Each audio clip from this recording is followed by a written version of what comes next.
السلام علیکم ورحمۃ اللہ وبرکاتہ۔ الحمدللہ وحدہ والصلاۃ والسلام علی من لا نبی بعدہ وبعد۔ اعوذ باللہ من الشیطان الرجیم، بسم اللہ الرحمن الرحیم۔ رب اشرح لی صدری ویسر لی امری واحلل عقدۃ من لسانی یفقہوا قولی۔ آپ صلی اللہ علیہ وسلم کا غار ثور سے مدینہ کی طرف ارادہ۔ قریش جب اپنی کوششوں میں ناکام ہو گئے اور ڈھونڈنے میں نامراد رہ گئے، جستجو کی آگ بجھ گئی۔ 3 روز کی مسلسل اور بے نتیجہ دوڑ دھوپ کے بعد قریش کے جذبات ٹھنڈے پڑ گئے تو رسول صلی اللہ علیہ وسلم اور ابو بکر رضی اللہ تعالیٰ عنہ نے مدینہ کے لیے نکلنے کا ارادہ کیا۔ عبداللہ بن عریقط سے، جو صحرائی اور بیابانی راستوں کا ماہر تھا، پہلے ہی اجرت پر مدینہ پہنچانے کا معاملہ طے ہو چکا تھا۔ یہ شخص ابھی قریش ہی کے دین پر تھا لیکن قابل اطمینان تھا، اس لیے سواریاں اس کے حوالے کر دی گئی تھیں اور طے ہوا تھا کہ 3 راتیں گزر جانے کے بعد وہ دونوں سواریاں لے کر غار ثور پہنچ جائے گا۔ تو عبداللہ بن عریقط سواریاں لے کر آ گیا اور اسی موقع پر ابو بکر رضی اللہ تعالیٰ عنہ نے رسول صلی اللہ علیہ وسلم کی خدمت میں افضل ترین اونٹنی پیش کرتے ہوئے گزارش کی کہ آپ میری ان 2 سواریوں میں سے ایک قبول فرما لیں۔ چنانچہ ادھر اسماء بنت ابو بکر رضی اللہ تعالیٰ عنہ بھی سفر کا سامان لے کر آ گئیں، مگر اس میں لٹکانے والا بندھن لانا بھول گئیں۔ جب روانگی کا وقت آیا اور اسماء رضی اللہ تعالیٰ عنہ نے توشہ لٹکانا چاہا تو دیکھا کہ اس میں بندھن ہی نہیں ہے۔ انہوں نے اپنا کمربند کھولا اور 2 حصوں میں چاک کر کے ایک میں توشہ لٹکا دیا اور دوسرا کمر میں باندھ لیا۔ اسی وجہ سے ان کا لقب ذات النطاقین پڑ گیا۔ اس کے بعد آپ صلی اللہ علیہ وسلم اور ابو بکر رضی اللہ تعالیٰ عنہ نے نکلنے کا ارادہ کر لیا اور عامر بن فہیرہ رضی اللہ تعالیٰ عنہ بھی آپ کے ساتھ تھے۔ چنانچہ غار سے روانہ ہو کر سب سے پہلے یمن کے رخ پر چلایا اور جنوب کے سمت خوب دور تک لے گیا، پھر پچھم کی طرف مڑا اور ساحل سمندر کا رخ کیا۔ عبداللہ بن عریقط نے ساحل کا راستہ اختیار کیا اور ایسے راستے پر پہنچ کر جس سے عام لوگ نہ جانتے تھے شمال کی طرف مڑ گیا۔ یہ راستہ ساحل بحر احمر کے قریب ہی تھا، جس پر کوئی چلتا نہ تھا یا بہت کبھی کبھی۔ اسی موقع پر صحیح بخاری میں ابو بکر رضی اللہ تعالیٰ عنہ سے مروی ہے کہ انہوں نے فرمایا، ہم غار ثور سے نکل کر رات بھر اور دن میں دوپہر تک چلتے رہے۔ جب ٹھیک دوپہر کا وقت ہو گیا، راستہ خالی ہو گیا اور کوئی گزرنے والا نہ رہا تو ہمیں ایک لمبی چٹان دکھائی پڑی جس کے سائے پر دھوپ نہیں آئی تھی۔ ہم وہیں اتر پڑے۔ میں نے اپنے ہاتھ سے نبی کے سونے کے لیے ایک جگہ برابر کی اور کہا کہ اے اللہ کے رسول، آپ سو جائیں اور میں آپ کے آس پاس کی جگہ دیکھ بھال لیتا ہوں۔ آپ صلی اللہ علیہ وسلم سو گئے اور میں آپ کے آس پاس کی جگہ دیکھنے لگا۔ اچانک کیا دیکھتا ہوں کہ ایک چرواہا اپنی بکریاں لیے چٹان کی جانب چلا جا رہا ہے۔ وہ بھی اس چٹان سے وہی چاہتا تھا جو ہم نے چاہا تھا۔ میں نے اس سے کہا، اے جوان، تم کس کے آدمی ہو؟ اس نے مکہ یا مدینہ کے کسی آدمی کا ذکر کیا۔ میں نے کہا، تمہاری بکریوں میں کیا کچھ دودھ ہے؟ اس نے کہا، ہاں۔ میں نے کہا، کیا دودھ دہہ سکتا ہوں؟ اس نے کہا، ہاں۔ اور ایک بکری پکڑی۔ میں نے کہا، ذرا تھن کو مٹی، بال یا تنکے وغیرہ سے صاف کر لو۔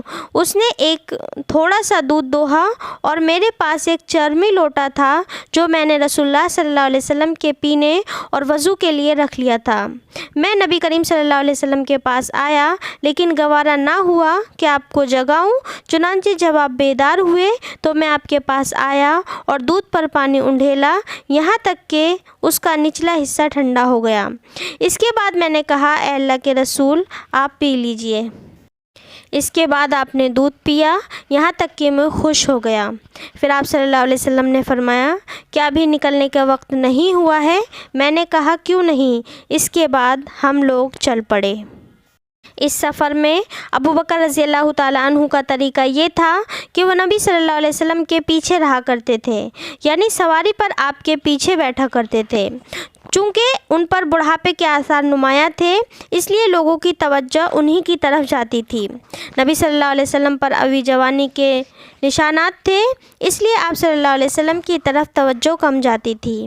اس کا نتیجہ یہ تھا کسی آدمی سے اگر سابقہ پڑتا تو وہ ابو بکر رضی اللہ تعالیٰ عنہ سے پوچھتا کہ یہ آپ کے آگے کون سا آدمی ہے، تو ابو بکر رضی اللہ تعالیٰ عنہ بڑا لطیف جواب دیتے، فرماتے یہ آدمی مجھے راستہ بتاتا ہے۔ اس سے سمجھنے والا سمجھتا کہ وہ یہی راستہ مراد لے رہے ہیں، حالانکہ وہ خیر کا راستہ مراد لیتے تھے۔ چنانچہ اسی سفر میں آپ صلی اللہ علیہ وسلم کا گزر ام معبد کے خیمے سے ہوا۔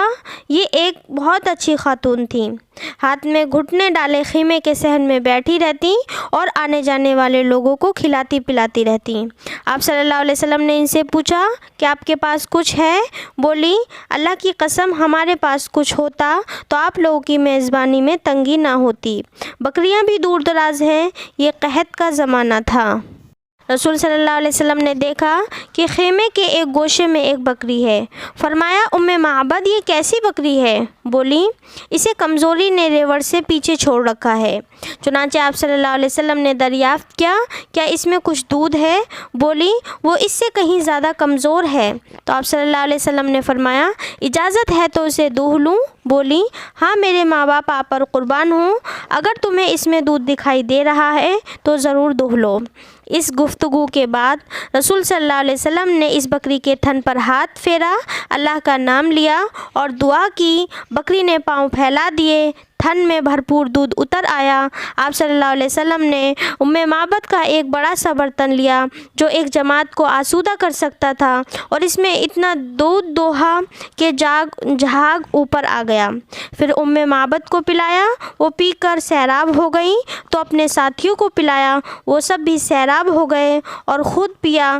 پھر اسی برتن میں دوبارہ اتنا دودھ دوہا کہ برتن بھر گیا اور اسے ام معبد کے پاس چھوڑ کر آگے چل پڑے۔ تھوڑی ہی دیر گزری تھی کہ ان کے شوہر ابو معبد اپنی کمزور بکریوں کو جو دبلے پن کی وجہ سے مریل چال چل رہی تھیں ہانکتے ہوئے آ پہنچے۔ دودھ دیکھا تو حیرت میں پڑ گئے، پوچھا یہ تمہارے پاس کہاں سے آیا؟ تو ام معبد نے سارا قصہ کہہ سنایا۔ یہ سن کر ابو معبد نے کہا واللہ یہ تو وہی صاحب قریش ہیں جس کے بارے میں لوگوں نے قسم قسم کی باتیں بیان کی ہیں۔ میرا ارادہ ہے کہ آپ صلی اللہ علیہ وسلم کی رفاقت اختیار کروں، اور کوئی راستہ ملا تو ایسا ضرور کروں گا۔ کچھ دیر بعد راستے ہی میں سراقہ بن مالک نے پیچھا کیا، اور اس واقعے کو خود سراقہ نے بیان کیا ہے۔ وہ کہتے ہیں میں اپنی قوم کے ایک مجلس میں بیٹھا ہوا تھا، اتنے میں ایک آدمی آ کر ہمارے پاس کھڑا ہوا اور ہم بیٹھے تھے۔ اس نے کہا اے سراقہ میں نے ابھی ساحل کے پاس چند افراد دیکھے ہیں، میرا خیال ہے کہ یہ محمد اور ان کے ساتھی ہیں۔ سراقہ کہتے ہیں کہ میں سمجھ گیا یہ وہی لوگ ہیں، لیکن میں نے اس آدمی سے کہا کہ یہ وہ لوگ نہیں ہیں، بلکہ تم نے فلاں اور فلاں کو دیکھا ہے جو ہماری آنکھوں کے سامنے گزر کر گئے ہیں۔ پھر میں مجلس میں کچھ دیر تک ٹھہرا رہا، اس کے بعد اٹھ کر اندر گیا اور اپنی لونڈی کو حکم دیا کہ وہ میرا گھوڑا نکالے اور ٹیلے کے پیچھے روک کر میرا انتظار کرے۔ ادھر میں نے اپنا نیزہ لیا اور گھر کے پچھواڑے سے باہر نکلا۔ لاٹھی کا ایک سرا زمین پر گھسیٹ رہا تھا اور دوسرا اوپری سرا نیچے کر رکھا تھا۔ اس طرح میں اپنے گھوڑے کے پاس پہنچا اور اس پر سوار ہو گیا۔ میں نے دیکھا کہ وہ حسب معمول مجھے لے کر دوڑ رہا ہے، یہاں تک کہ میں ان کے قریب آ گیا۔ اس کے بعد گھوڑا مجھے سمیت پھسلا اور میں اس سے گر گیا۔ میں نے اٹھ کر ترکش کی طرف ہاتھ بڑھایا اور تیر نکال کر یہ جاننا چاہا کہ میں انہیں ضرر پہنچا سکوں گا یا نہیں۔